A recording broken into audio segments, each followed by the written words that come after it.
Saludos engranajes de un reloj roto. Con ustedes, yo soy el Dr. Darkness. Y esto es la banda magnética. Hoy quiero hablar sobre la meritocracia y por qué creo que es una pesadilla que vale la pena perseguir. Si bien hay quienes dirían que vivimos en un sistema meritocrático, creo que vale la pena revisar qué es realmente antes de poder asegurar esto. La meritocracia es un sistema dentro de lo económico y político que plantea que el poder o los bienes económicos se tengan basados en sus méritos, en contraposición a que, por ejemplo, sean dados por riqueza o clase social. Por ejemplo, que sean heredados como títulos nobiliarios. Para eso, los méritos se entenderían como las capacidades y talentos de cada individuo. Y esto a su vez que sea algo medible mediante exámenes o logros. En el caso de tener una posición en el gobierno, esta sería dada a la persona que está más capacitada según sus méritos. De nuevo, recordando que estos tienen que ser medibles de manera objetiva. Y a su vez, el avance dentro de esta sociedad sería a partir del desempeño de cada individuo medido por los méritos. Entonces, ¿vivimos en una meritocracia? Definitivamente no. Para empezar, creo que sobran ejemplos de que hay gente en el gobierno los cuales no son los más calificados. Incluso en ese sentido, un sistema democrático va en contra de la idea meritocrática, ya que la votación no es una medida objetiva de las capacidades de los candidatos para desempeñarse en el puesto. Y de manera práctica muchas veces terminan siendo más bien un concurso de popularidad que además no buscan activamente candidatos con las capacidades adecuadas para desempeñarse en el puesto. No hay un examen para ser político que se aplique a nivel nacional y que mida quién sería el más apropiado para cubrir un dado puesto. Sin embargo, en otros ámbitos más generales de la vida, la respuesta a si vivimos en una meritocracia sigue siendo no. No niego que sí se incorporan ideas de la meritocracia en la actualidad, pero es que una meritocracia toma como premisa que todas las condiciones del punto de partida sean iguales en cuanto a competencia y así se pueda evaluar únicamente el mérito entre cada individuo. Sin embargo, en la vida real esto no es cierto, o al menos no es lo que ocurre. Hay una gran variedad de situaciones de ventaja y desventaja que hacen que la competencia no sea igual para todos.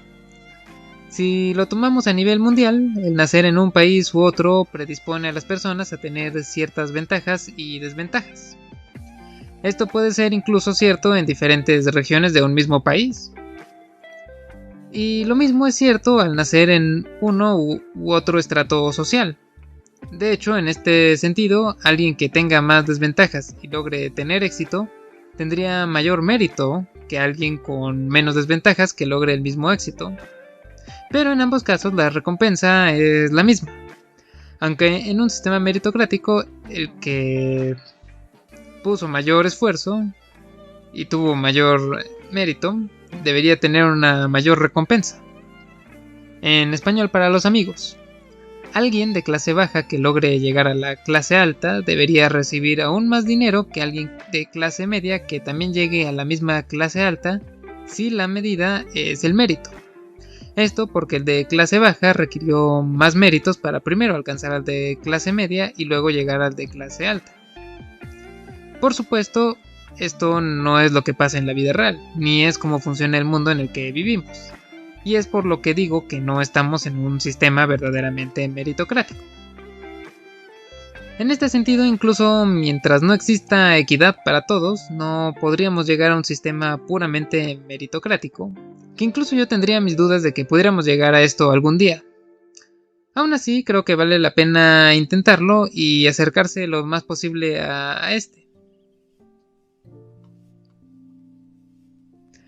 Entre los ejemplos que me causan decir lo anterior, estaría gente que nazca o tenga alguna enfermedad o discapacidad meramente por cuestiones del azar. Incluso se podría hablar de predisposición genética. Y si bien la ciencia ha avanzado lo suficiente para tratar enfermedades que antes eran una condena, aún falta mucho para eliminar estas completamente y de tal modo que no exista esa diferencia.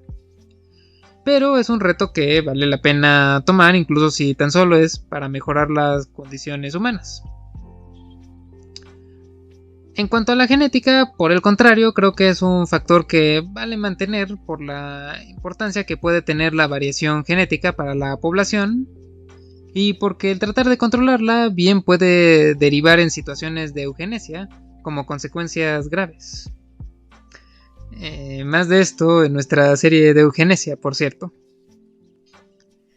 Pero regresando a lo de enfermedades o discapacidades, el ejemplo dentro de una sociedad meritocrática sería que a todos los que necesiten usar silla de ruedas se les quitara esa necesidad, por ejemplo mediante implantes o alguna clase de nueva medicina, de tal modo que ese ya no sea un factor en el desarrollo de su vida diaria y estén en iguales oportunidades y condiciones que el resto del mundo.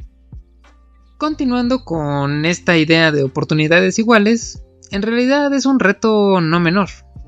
Hoy en día sabemos que los factores ambientales juegan un papel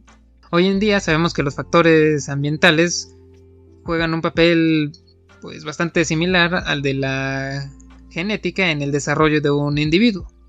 Así que al ser factores relativamente controlables, se debería buscar estandarizarlos y que sean los mismos para todos dentro de una sociedad meritocrática, para eliminarlos como un factor de competencia desleal, por llamarlo de alguna manera.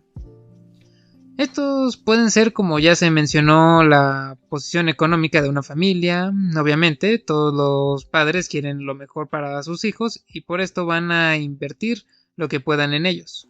Pero por lo mismo alguien con mayores recursos económicos puede invertir más en su hijo, comida, escuela, actividades extracurriculares, etc. De igual manera, la misma forma de crianza va a variar entre cada familia y ese es otro factor de variación. Algunos padres serán mejores que otros, algunos padres podrán dedicarles más tiempo a sus hijos que otros, algunos padres tendrán ciertas ideas y otros tendrán otras. Y es aquí donde me gustaría retomar al menos parte de una idea de Platón, en particular de su idea del rey filósofo, que creo que puede ser la solución al planteamiento anterior. Platón planteaba como parte de su estado con el rey filósofo que los niños debían ser separados de sus familias para que todos pudieran ser criados en condiciones iguales tan pronto como fuera posible, justamente para eliminar cualquier ventaja o desventaja e incluso prejuicios que pudieran recibir de su familia. Ya no importaría si la familia tenía alguna posición privilegiada o mayor riqueza, o todo lo contrario. Todos los niños serían criados de manera equitativa por el Estado. Serían educados de manera igual bajo condiciones iguales por el Estado, justamente buscando que los que destaquen por sus méritos propios y únicamente por estos méritos logren avanzar en la sociedad, eliminando todos los demás factores externos que no sean el mérito propio. Y aunque luego Platón presentaba un modelo pseudocientífico de castas, todavía sería rescatable la idea de que, si bien había distintos estratos sociales, todos eran importantes para el buen funcionamiento de la sociedad. Además de que el líder, en este caso el rey filósofo, no era elegido arbitrariamente, sino era elegido por sus capacidades, y el puesto no era heredado, ya que cualquiera de los niños podía crecer para ser el siguiente rey filósofo.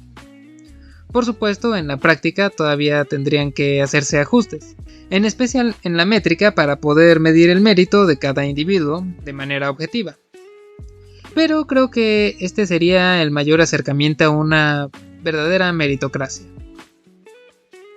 Ahora bien, quizá esto puede sonar algo orwelliano, y definitivamente es un sistema antidemocrático, con un enorme énfasis en el rendimiento y la optimización. Pero eso es lo que es la meritocracia, y por sus beneficios a la sociedad, creo que vale la pena perseguir la meritocracia como un objetivo. Especialmente porque creo que el esfuerzo y el mérito deben de ser recompensados a la par de estar asegurando condiciones de equidad de competencia para todos sin ninguna ventaja o desventaja.